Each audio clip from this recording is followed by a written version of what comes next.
وزیر اعظم کی ترکمانستان کے صدر سے ملاقات، دو طرفہ تجارتی تعلقات مضبوط بنانے کے عزم کا اعادہ۔ وزیر اعظم شہباز شریف نے ترکمانستان کے دارالحکومت اشخاباد میں ترکمانستان کے صدر سے ملاقات کی۔ ملاقات کے دوران دونوں ملکوں کے درمیان دو طرفہ تعلقات بالخصوص تجارتی اور اقتصادی روابط مضبوط بنانے کے عزم کا اعادہ کیا گیا۔ وزیر اعظم نے ایران اسرائیل جنگ کے دوران پاکستانی شہریوں کو ایران سے بحفاظت نکالنے میں تعاون پر ترکمانستان کے صدر کا شکریہ ادا کیا۔ وزیر اعظم نے کہا کہ ترکمانستان کراچی اور گوادر کی بندرگاہوں کو اپنی رسائی بڑھانے کے لیے استعمال میں لا سکتا ہے۔ وزیر اعظم نے ترکمانستان کے صدر کو آئندہ برس پاکستان کے سرکاری دورے کی دعوت کا بھی اعادہ کیا۔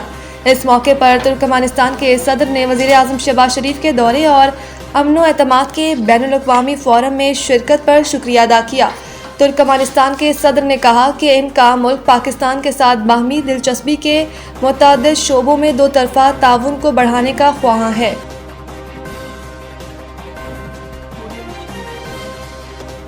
SIFC مراعات تجویز نہیں کرے گی۔ IMF نے حکومت کو نئے اسپیشل اکنامک زون بنانے سے بھی روک دیا۔ پاکستان نے IMF سے اتفاق کیا ہے کہ ترقیاتی اسکیموں میں کمی لائی جائے گی۔ ان شرائط میں کھاد اور کیڑے مار ادویات پر ایکسائز ڈیوٹی میں 5% اضافہ کرنا، اعلیٰ قیمت والی میٹھی اشیاء پر ایکسائز ڈیوٹی متعارف کروانا اور منتخب اشیاء کو معیاری شرح پر منتقل کر کے سیلز ٹیکس کی بنیاد کو وسیع کرنا شامل ہے۔ حکومت نے IMF کو یہ بھی یقین دہانی کرائی ہے کہ وہ شوگر سیکٹر کو مکمل طور پر ریگولیشن سے آزاد کر دے گی، بجلی کے شعبے میں ٹیرف ایڈجسٹمنٹ جاری رکھے گی، سسٹم کے نقصانات کو کم کرے گی اور لاگت میں کٹوتی کرے گی۔ 40,000 بڑے خوردہ فروشوں کے لیے ملک گیر point of sale POS system کی تنصیب اگلے 2 سالوں میں مکمل ہو جائے گی، جبکہ چاروں صوبے ہم آہنگ سیلز ٹیکس طریقہ کار کی طرف بڑھیں گے۔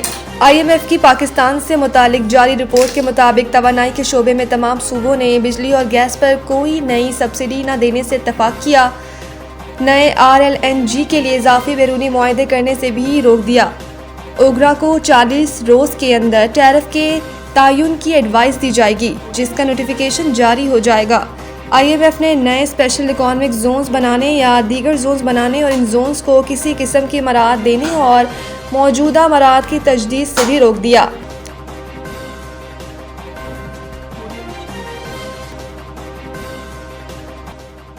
پاکستان اور برطانیہ کے مابین ترقیاتی مذاکرات، دو طرفہ تجارت میں اہم پیش رفت۔ وفاقی وزیر خزانہ محمد اورنگزیب اور برطانیہ کے وزیر برائے ترقیاتی امور برونس چیپمین کی اہم ملاقات ہوئی۔ پاکستان اور برطانیہ کے درمیان 8 سال کے بعد ترقیاتی مذاکرات کے نئے دور کا آغاز ہو گیا۔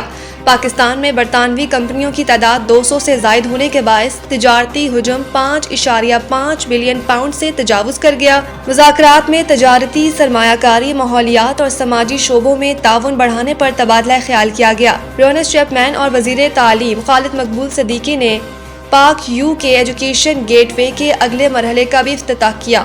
ایجوکیشن گیٹ وے کے تحت سٹارٹ اپ فنڈ متعارف کروائے جائیں گے، جبکہ آن لائن لرننگ پروگرامز اور تعلیمی مواقع میں توسیع کی گئی۔ پاکستان اور برطانیہ نے صحت، تعلیم اور آبادی اور ماحولیاتی استحکام میں سرمایہ کاری پر تبادلہ خیال کیا۔ پاک برطانیہ تعاون کے لیے ماحولیات، قدرتی وسائل اور گرین ٹیکنالوجیز کے فریم ورک میں گرین کمپیکٹ پروگرام کا آغاز کیا گیا۔ اہم ترقیاتی پیش رفت سے پاکستان کی معیشت میں استحکام، سرمایہ کاری میں اضافہ اور عالمی اعتماد مزید مضبوط ہوگا۔ پاکستان میں غیر ملکی سرمایہ کاری کا فروغ عالمی سطح پر پاکستان پر بڑھتے ہوئے اعتماد کا واضح ثبوت ہے۔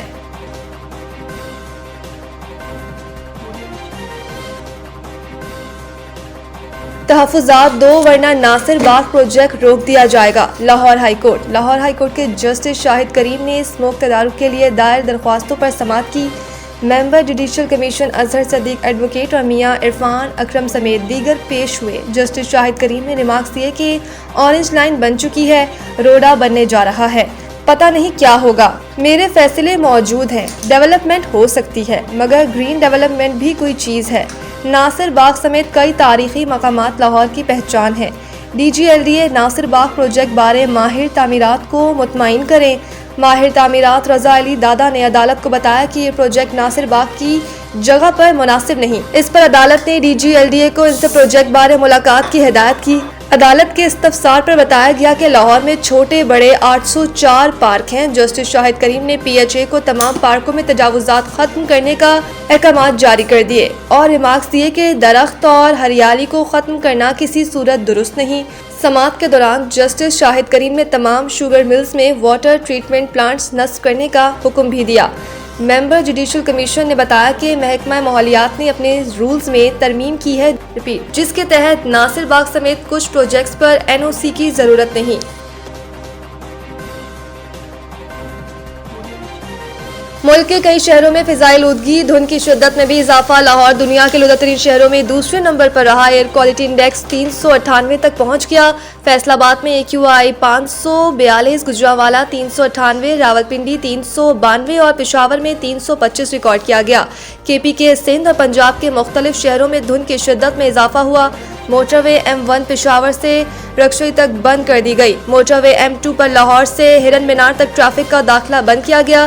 موٹر وے 1M4 شیرشاہ انٹرچینج سے شام کوٹ انٹرچینج تک بھی بند کی گئی۔ موٹر وے M5 پر ملتان سے ظاہر پیر تک ٹریفک کا داخلہ ممنوع قرار دے دیا گیا۔ موٹر وے پولیس نے شہریوں کو غیر ضروری سفر سے گریز کی ہدایت کر دی۔ T20 ورلڈ کپ کے ٹکٹوں کی فروخت کے لیے جاری پوسٹر میں پاکستانی کپتان کی تصویر غائب۔ شائقین برہم۔ International cricket council ICC T20 world cup 2026 کے ٹکٹوں کی فروخت شروع ہو گئی۔ ICC کی جانب سے اگلے سال ہونے والے T20 ورلڈ کپ کے ٹکٹوں کی فروخت کا آغاز ہو گیا، جس کے لیے سوشل میڈیا پر پوسٹر جاری کیا گیا۔ ICC کے پوسٹر میں بھارتی، سری لنکا، جنوبی افریقہ، انگلینڈ اور آسٹریلوی کپتان کی تصویریں شامل ہیں، لیکن ICC کی جانب سے پاکستان کے ساتھ ایک بار پھر تعصب کا مظاہرہ کیا گیا۔ ٹکٹس کی فروخت والے پوسٹر سے پاکستان کرکٹ ٹیم کے کپتان سلمان علی آغا کی تصویر غائب کر دی گئی۔ ICC کے اس رویے سے پاکستانی شائقین برہم ہو گئے۔ شائقین کی جانب سے ICC پر تنقید کی گئی اور اس عمل پر حیرانگی کا اظہار کیا گیا۔ واضح رہے کہ T20 ورلڈ کپ آئندہ برس فروری مارچ میں بھارت اور سری لنکا میں کھیلا جائے گا۔